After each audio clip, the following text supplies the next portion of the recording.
Good morning, students. I'm just giving a small introduction on chemistry. In chemistry, theory part will be covering 70 marks and practical marks will be 30. So totally 100 marks. It's a 100 marks paper provided the theory is for 70 marks and the practical is for 30 marks. Okay. How the 70 marks is distributed in the theory? We know that there are 14 chapters in class 11 chemistry. In NCERT book we have 14 chapters. Yes. Of 14 chapters, the 70 marks will be covered as 1 marker, 2 marker, 3 marks and 5 marks. How many 1 mark questions you will be getting? You will be getting 21 mark questions. The 21 mark questions may be MCQs, or it may be define the following, or it may be numericals, or it can be match the following, or it can be a reason assertion based questions. Okay.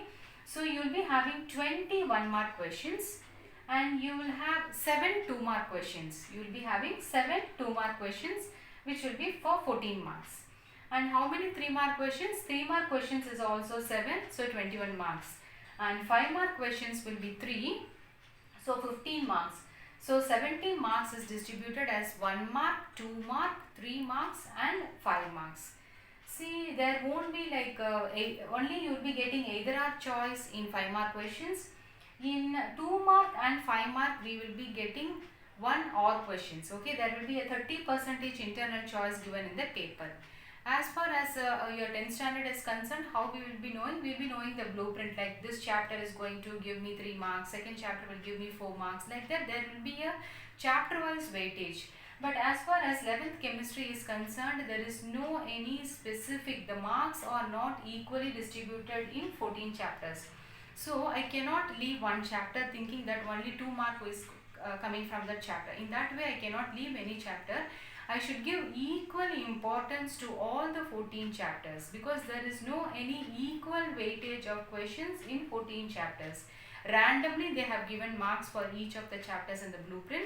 So we need to give equal importance and equal weightage to each and every chapter. We cannot omit a chapter thinking there will be only 1 mark will come in that chapter, only 2 mark. In that way 11th chemistry cannot be taken light, because there is no any equal distribution of marks. There is a random distribution of marks in all the 14 chapters, provided we are supposed to be thorough in all the 14 chapters. Okay, so 70 marks theory is in our hands, because we have 21 mark questions, 7 2 mark, 7 3 mark and 5 mark questions we have 3. And what about the practicals? I said in practicals we have 30 marks. How 30 marks is distributed in the practical session? We will be having a volumetric analysis, that is we will be doing titration experiments for 8 marks, and we will be having salt analysis like your 10th standard. So for salt analysis you will be getting 8 marks, and content based experiments will be carrying 6 marks. You will be having a project work, for that you will be allotted 4 marks, plus your maintenance of record, how you are maintaining the record, how well it is neat, and what about your results, how you are recording your results, how you are doing the calculation. So all those plus your Viva questions will be covering 4 marks. So 30 marks is distributed for practicals in that way. Okay. Since this year we have, from today onwards, since we have planned for online session, so the way I am sending the notes and the plan of study will be as follows. So generally you will be receiving our lecture notes, like whatever we are taking in the online session, each and every line will be sent to you in the form of lecture notes, or you can call it as revision notes. That should be your Bible, because each and every line of the revision notes is very important. It's all covered in NCERT books. Whatever is there in NCERT books, the same way it will be repeated, but it will be given in the way like how you will be writing points in a glance, points at a glance, or important points to remember in that way. So you need to go through the revision notes meticulously, and whatever you have understood from the revision notes should be reproduced in your classwork. So revision notes is compulsory for each and every chapter. You will be sitting with your revision notes and NCERT books. Okay, go through both of them, study thoroughly and take a reference from your NCERT books and write your own revision notes. For example, in chapter 1, that is basic concepts of chemistry, what revision note says, what is an NCERT book, what are the definitions.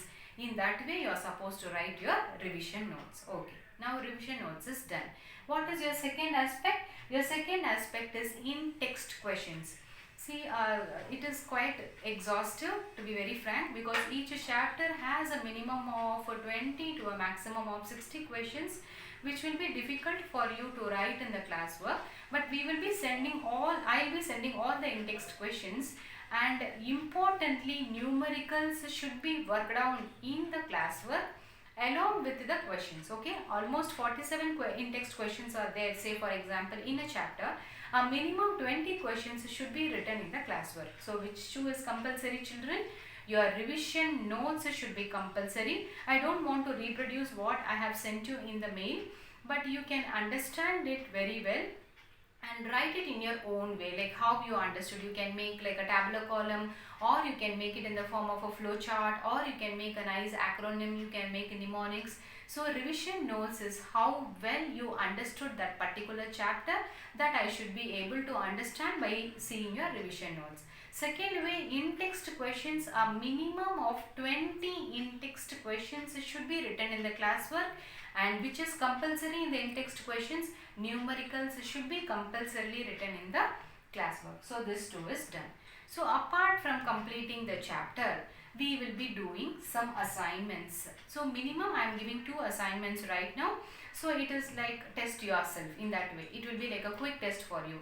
I will be giving a set of 10 to 20 questions per assignment. So what you are supposed to do, you will be writing the answers for that questions. To be honestly speaking, assignments is for your understanding. It is testing yourself. So that no need to be written in the classwork, but it should be filed in the form of in the folder. I have asked like your seniors, that is the present class 12 students will be maintaining a folder for assignments. For them we have done almost 8 to 9 assignments per chapter. But right now I am just giving 2 assignments for a chapter. Suppose this, after this session, if I am giving you 2 assignments, then after a week I'll be sending the answer key for that assignments. You know why? Because today I am giving 2 assignments. So what will be your duty? You will be sitting with your NCERT book and you will be checking the answers. If you know the answer, do it directly. If you don't know the answer, refer the NCERT book and do it in your assignments. Not in the classwork. It should be in the form of a A4 sheet paper or a normal white paper. And you are supposed to write the chapter name, assignment 1 and date. That should be filed up. In the next week, when I am going to sending you the answer key, you can cross check your answer key and your answers, whether it is matching. If you don't have any questions, leave that particular question and leave a gap and then proceed with the next question. So this is like testing yourself with your assignments. Okay. Now what is the last aspect which I will be sending you? I will be sending you a mind map. What is a mind map? The mind map, once I see it at a glance, I will be knowing what contents are covered in that particular chapter. Say for example, my first chapter is basic concepts of chemistry. So that will be in the center part, and what topics are covered, what laws are there, whether Gay-Lussac's law was there, law of conservation of mass was there. Then we saw a lot more definitions. Then we saw 3 subdivisions of matter like solids, liquids and gases. So all those I will be sending in the form of a mind map. Mind map is also for your reference and it is going to enhance your memory.